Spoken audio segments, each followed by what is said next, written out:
Turbulence. Lots of turbulence in the world. I'm going to give turbulence a little bit of a different twist for you here. Isn't this beautiful? It's beautiful, but it's frightening as well. And of course, the 99%.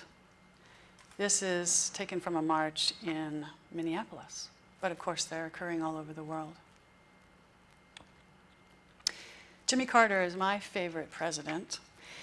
And here is his view of a turbulent experience or issue.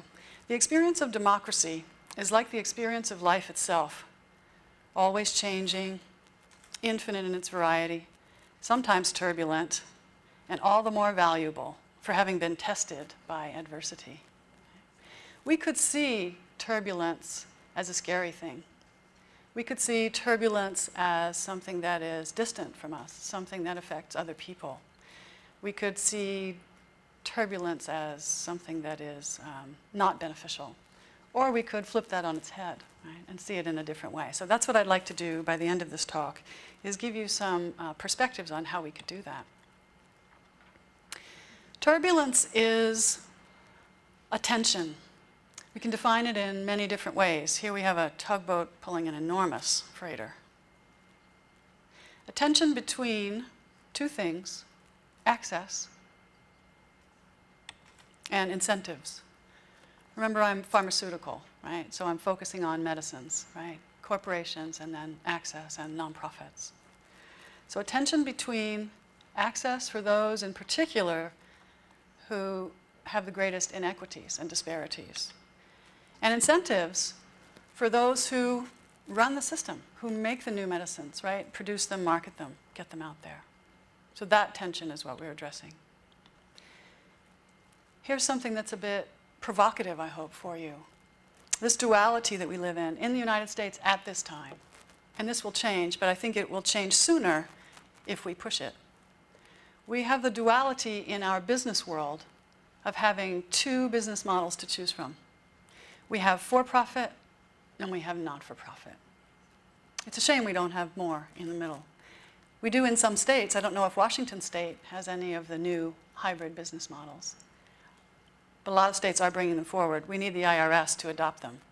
So both models are either struggling or failing or are not sustainable in terms of addressing that tension between access and incentives. And I argue to you, I propose to you, it's my hypothesis, that building new models is where we should be, is what we should be doing. And we should build our models after we've decided on what our objectives and our missions are. Right now, we start with business models that exist at the moment and decide which one we want and apply our mission and our work to that. Why don't we instead be agnostic to business models in the beginning? Decide the work that we're going to do, and then build the model that will most effectively support us achieving that mission. Create the fewest obstacles. Because the problem with these two models is they're very limited, they're very strict, right? We want that flexibility, that freedom, that ability to move and make things happen, have real impact and change the world. So I'll tell you now about the first generation pharmaceutical company, nonprofit, and then the second generation one, Medicines 360. So OneWorld Health was really a simple 501c3 organization that, do I have a laser? No. Okay. It began with philanthropy, okay, for 3 different programs, which we've talked about, almost all from the Bill and Melinda Gates Foundation. We did nonprofit drug development, similar to PATH. Many of you know PATH or are working with PATH now. Providing approved treatments, okay, taking products through regulatory authorities, and then partnering with pharmaceutical companies. Then the pharmaceutical companies, through corporate social responsibility programs, would move these products out into the public sector. So whether they be for visceral leishmaniasis or diarrhea, whatever. The issue here, the issues are 2. First, the social mission. What defines success in the social sector is defined by the pharmaceutical partner, once you partner out. These pharmaceutical partners, as fabulous as they are, have adopted a medicine, yes, and then decide how much public sector work they're able to do. In addition, another limitation is that this plan requires continuous funding, right? Philanthropy. And as generous as the Gates family is, how many other Gates families are there on the planet, right? Bill and Warren want there to be a lot more, and there are potentially a lot more, right? But when will they step forward, and under what terms will they step forward? I have a proposal for you, for one way that I think we can entice them. So OneWorld Health and traditional product development partnerships are great for some diseases, and they really have limitations for other diseases. Medicines 360 is a different model. It's focused on Millennium Development Goal 5, reproductive health, women's health. And we'll see if we'll get into children's health a little bit later. Medicines 360 began as a nonprofit, and we are spinning out a wholly owned for-profit entity. It will be a hybrid business model. Profit sharing from commercial sales through a partnership I'll get to will fund our public sector work. The US public sector, unlike work with OneWorld Health and the Gates Foundation, which focused on developing countries, the work we're doing here with Medicines 360 and the anonymous donor who put a lot of money on the table to develop this long-acting reversible contraceptive is focused as well on the US public sector. And perhaps many of you in the audience know how desperate a situation, right, it is in the United States, how disparate health is, right, what inequities we have. So the second generation model that we're working through right now, is this hybrid. We begin, this looks very similar to the first generation model, right? We begin with initial funding, which happens to be philanthropy. We do our drug development work, take the product through regulatory approval, okay? Then, because this is a commercially viable product in the United States, it will compete in the US commercial sector, as well as be applied to the US public sector and developing countries. We will engage a pharmaceutical partner on different terms. Here we engage a pharmaceutical partner to do commercial marketing of our product, okay? We're making a hormonal intrauterine device. A significant portion of the profits of those commercial sales will come back to Medicines 360, which will allow Medicines 360 to provide for public sector in the United States and in developing countries. Obviously, the success of the commercial sales, right, and the deal terms that we have, the agreement, right, that we have with our commercial partner impacts this quite a bit. We have two advantages here. One is financial sustainability for Medicines 360, so that we don't need continuous funding from the left side, this initial funding from philanthropy. And Medicines 360 dictates and controls what is public sector success, rather than a pharmaceutical company doing so. With that said, let me say that every pharmaceutical partner who we've engaged with, which has been 5 to date, 3 of them very large pharmaceutical companies, have said, we already are doing some public sector work, and we want to do more public sector work. And we encourage them, please do more. But we will decide what is success. We will define what is success. New philanthropists. I propose to you, it shouldn't be too controversial, that the world needs new philanthropists. Okay? And I believe that these philanthropists are here, are ready. They're looking for a couple of things, though. Okay? They are social investors. Not all of them are donors. Some of them may be donors. But some of them are investors and say, I don't write grants, I write loans, or PRIs. Okay? They look at the businesses that have existed to date and say that I want a sustainable business after my investment. So create a business that supports itself after my investment. They also say, I want some measurable impact. I don't want this to take decades. Let's find something that I can stay excited about.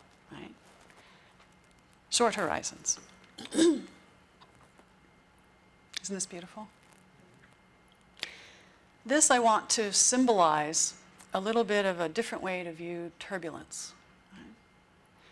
You know, when you're having trouble seeing something in the distance, it's blurry, particularly at my age, I'm 50. When I squint, with glasses or not, you see things differently. You see lines that you didn't see. You see things coming together. You see different emphases. There are different ways to look at turbulence, okay? And this one is one that I'll come back to a little bit later, because I'm going to take you now through an example of what I think we should do in the pharmaceutical sector, which is modeled by and symbolized by this beautiful piece of art.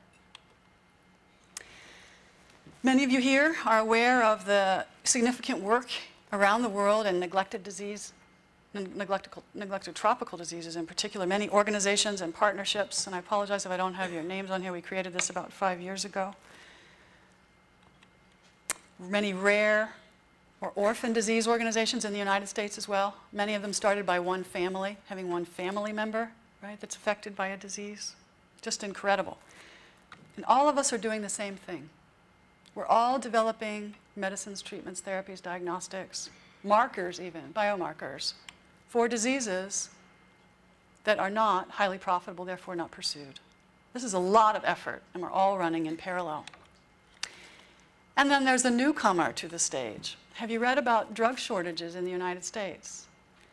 These are cancer drugs, surgery drugs, anesthesia drugs, hospital use drugs, drugs that are in crash carts in emergency rooms. In general, they're injectable drugs. And they're in short supply in the United States because there are so many more profitable generic drugs to be made that are easier to make. They're oral products that involve much simpler equipment, right? Injectables require a different production line and sterility, right?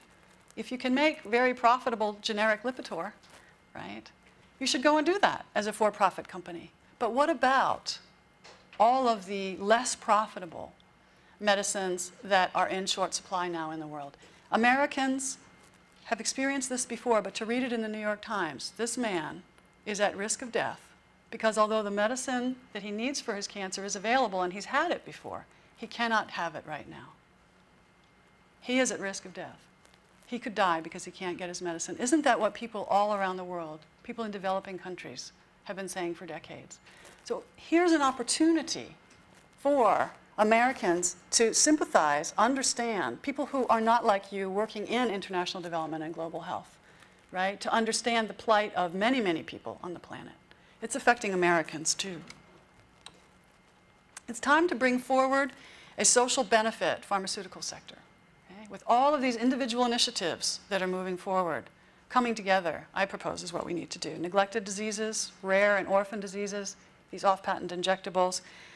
And PATH has been engaged in developing a couple of contraceptives. It's very important as well. This is included in this sector. Back to access versus incentive. How can we not have to choose between a company that is motivated by incentives or a company that is driven by mission or access? Why do we have to choose? We have incredible potential energy with all of the organizations that are working in this space. They may be manufacturing products, they may be distributing products, maybe developing products. It is this potential energy that we should gather and move from individual entities to partnerships, which I'm sure many of you are part of. That's how you make things happen in the world. To a sector, to a forest. It's always so beautiful to fly into Seattle. Man, I live in San Francisco, and as beautiful as that is, you've got forests. The forests have color now. And we need to move beyond being individual entities, even if we're large, and partnerships, and be more like these beautiful forests that sustain the planet in lots of ways. And why would we do this? We do this because then, when we go to Congress, we can make things happen because we're together in large numbers, right? We're together and we've strategized. We're together and we have plans. And we utilize the tools that exist within our legislative body to make our work easier, to make it happen. Can we really change the pharmaceutical sector? We already have. The generics pharmaceutical industry came up 20 or 30 years ago, and biotechnology 15 or 20 years ago. So there already have been new sectors that began supposedly in the pharmaceutical sector, but spun out to become their own. We can do it as well. So this is really a social experiment. I just love to look at this man. I'm close up here too, it's good. So I'm saying to you that I believe the world is ready, that if we build the right structures, if we build the right organizations, if we build the right business models, people will come. We need the 99%, okay, to say, this is what we want. This is who we want to buy from. This is who we want to support, right? We want another option. We want an option different from a traditional pharmaceutical company. We want an option different from a large bank, right? We want lots of different. We want options different from large traditional oil companies, right? The list is long. Where are the options that we're providing for the 99%? Because they will come. So this is a social experiment. Social experiment that proposes that if we build the right organizations, we can achieve both and we do not have to choose. This duality, this nonprofit for-profit, is artificial. It's a human creation. Let's create that middle space, okay, where access and incentive can both be present in the same organization. There are lots of obstacles in the world.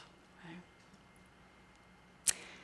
I propose to you, though, that although we think this is a big obstacle, sometimes the biggest obstacles are within ourselves. Yeah? The brick walls in our heads or in our hearts. Okay? And believing that something isn't possible, can't possibly happen. When I started OneWorld Health, I was told that's an oxymoron, a nonprofit pharmaceutical company. I walked away from those people and found the 5 or 10% of people who didn't call it an oxymoron, or who said it's an oxymoron, but I want to know more. Right? Walk away from people who have obstacles in their head, and please work to really honestly evaluate the obstacles that you have in your head. We all have them.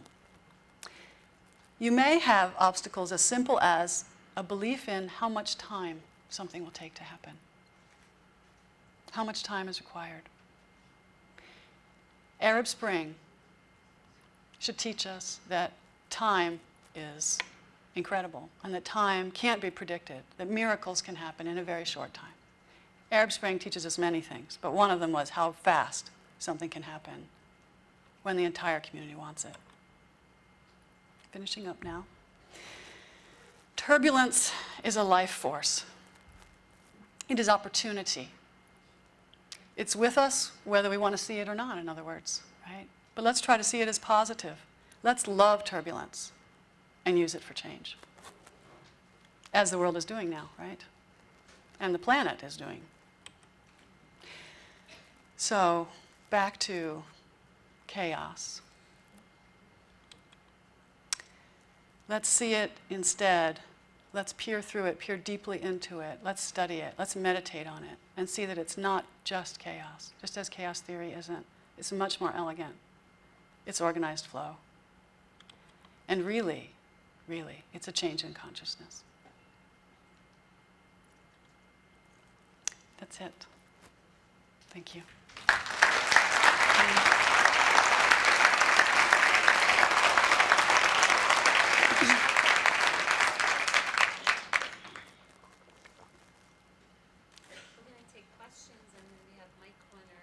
Fabulous. Okay. Any questions? Comments? Threats? Take them all.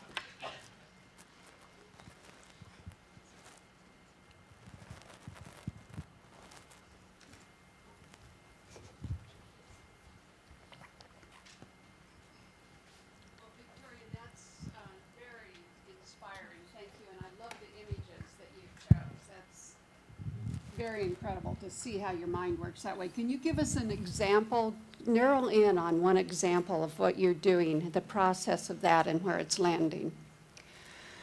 Well,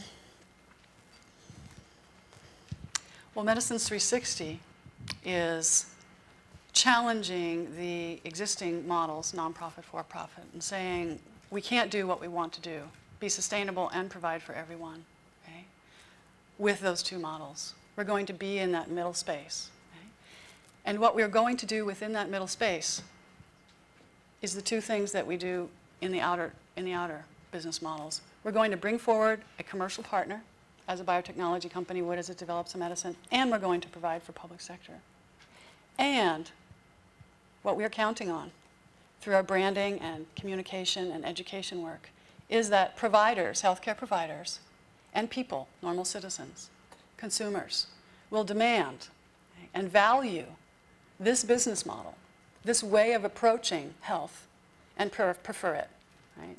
Preferentially buy it and support it, and call and find out if the product is provided by their physician. Physicians and providers tell us that they want it because they're so upset with their inability to provide for their poor patients, right? Inability to afford it. right? So we believe not only will we be able to attract one commercial partner, we believe that we'll be able to attract multiple commercial partners. When we prove that we can do it with the first product, these multiple commercial partners will say, we have fabulous products too, and we want to figure out how to make them available to the public sector. We don't hire people who know how to do that. Can you help us? So the chaos and the people who we want to bring together for one united goal, in this case, are providers who want to provide health care for more people, consumers and women who want these contraceptive, the first pharmaceutical company who will market to the commercial sector, and then other pharmaceutical companies who will say, this is working so well for you, we want to be a company that also does both. Help us do it.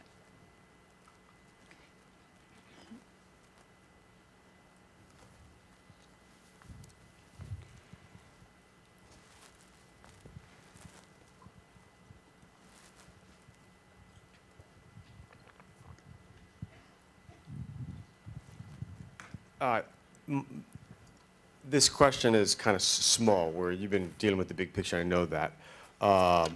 And there's kind of two parts to your presentation. This deals with the visuals of, if I recall correctly, it was, you went from the, I don't recall correctly, but you went from the firm, or from the individual effort to a partnership to sector. Yes. And I've heard that, and I agree with that. But here my question is this. The concept of identity, could you speak to that? Because often, particularly with donors, they want you as you merge to something bigger into sectors, you lose that individual identity. And everybody here represents small organizations, and your donors, they want, okay, but what difference is mine going to make? You know, where do I fit into that? So identity. Yeah, that's a very good question. So I think it's time for philanthropists and donors to see the world in a different way as well, and to see it as it's not about funding an entity, same thing. It's about funding a goal, a change, a shift, right? It's about funding something much bigger, right? And that the funders can have input into who some of those parties may be, but really, who comes together to say, we're going to achieve this very large goal together with our consortium of 20 players. And here's who we are, and here's why this is fabulous. And here's why you should think differently about funding us as individuals. I think philanthropists and funders need to move forward too, and I think many of them are ready, really. You see, in social investing, which is pretty new, investing in social enterprises, where you can be an investor, get a return, as well as have social benefit. There's so much that you can invest in. The pattern right now for these new social investors is to come in as a group, is to not one funder with one social enterprise, but to come in as a group. And the social enterprises are partnered anyway to do their work. So it's already happening in the social enterprise sector. Okay? Great questions. That wasn't a little question. It was a big one. Did I make anybody upset? Angry by saying our nonprofit models are not working either? Thank you. Hi, I've heard about the IUD project that you're working on, and it seems like you're taking a different business model where it's kind of pay as you can, and I'd love to hear just more about that. First, the project itself and how you came to focus on that, but then a little bit more about the business model. Sure, you want to know about an IUD. That's fabulous. I only had 20 minutes, so I took that out because it was more about the larger picture. So, this anonymous donor came to me while I was still at OneWorld Health and said, we have this incredible need to bring this product forward for the United States, and then we think for many parts of the world as well. It is the most effective, along with an implant, the most effective contraceptive, and it goes for 5 years. Just incredible, lots of benefits. Yet an IUD was a very unattractive program to pharmaceutical companies. It's the Dalcon Shield, right, in the past. And then it is Norplant, the other long-acting reversible contraceptive, who got into major liability issues with removal, right, of the implant. So long-acting contraceptives are controversial in the United States. They're not in the rest of the world. In addition, you can make a lot more money as a pharmaceutical company, even a generics company, by having someone take a pill every day. And American women like pills, but they don't really know about other options. So bringing this product forward, because half of all pregnancies in the United States are unintended. I didn't know if you're aware of that. The Guttmacher Institute measures this, and it doesn't change very much. And many of those go on to be aborted, and we have this horrible situation in this country, and we just can't resolve it. So the unattractiveness of this program to others is what attracted it to me. I have a life philosophy where if someone else will do something, fabulous. Then I can be free maybe for 5 minutes and then choose something else, right, to do.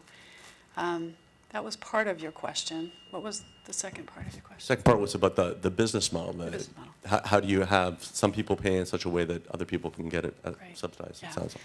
So we're going to, our plan is to have 2 organizations sell this product, to have our commercial partner sell this product in the commercial sector, and to have Medicines 360 sell this product, the same product though, in the US public sector.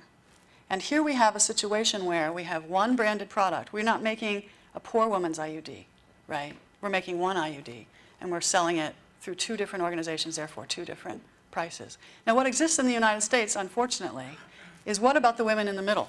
So back to that duality. You're a commercial sector buyer or you're a public sector buyer, right? Well, there are women in the middle, many, and families, right, in the middle, where they have a high copay, or they have insurance but it doesn't cover contraception. So taking care of that group in the middle until the preventive healthcare provisions that were added this past summer that will go into effect in July 2012, that in the United States, private insurance will cover contraception for every woman with no copay.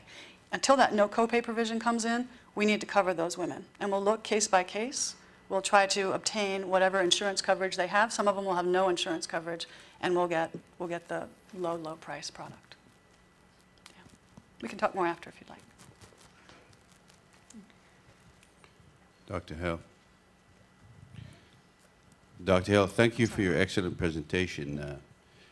Your business model is wonderful, and we would like more organizations such as yours considering a move to the state of Washington. Have you ever considered that? And if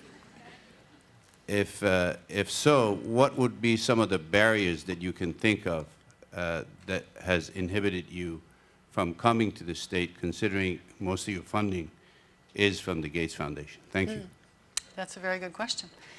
While I was at OneWorld Health, which was 98% funded by the Gates Foundation, more than $150 million actually, the Gates Foundation did ask, would you consider moving to Washington? And we just had 3 beautiful teams running, and they all were from the San Francisco Bay Area, which is another beautiful place on the planet to live. So it was a hard decision, but we decided not to. Now with Medicines 360, we actually have a donor that's not the Gates Foundation. So we have some freedom, but let's not focus on the funders. Let's talk about maybe coming to Washington, or how about this? Helping other organizations understand our business model so that they can create the same thing, create the same business model, replicate it, right, within the state of Washington. I believe you have many, many latent philanthropists here who are social investors who would love to work with a model where they invest once or for a couple of years early on, and then the organization supports itself, the business supports itself, and maybe they want the money back eventually, very low interest loan, or maybe they don't. Maybe it's just a grant. You have a lot of them here, and I think it'd be very exciting for them and for you, for everybody. It's a win, right, for all. Thank you.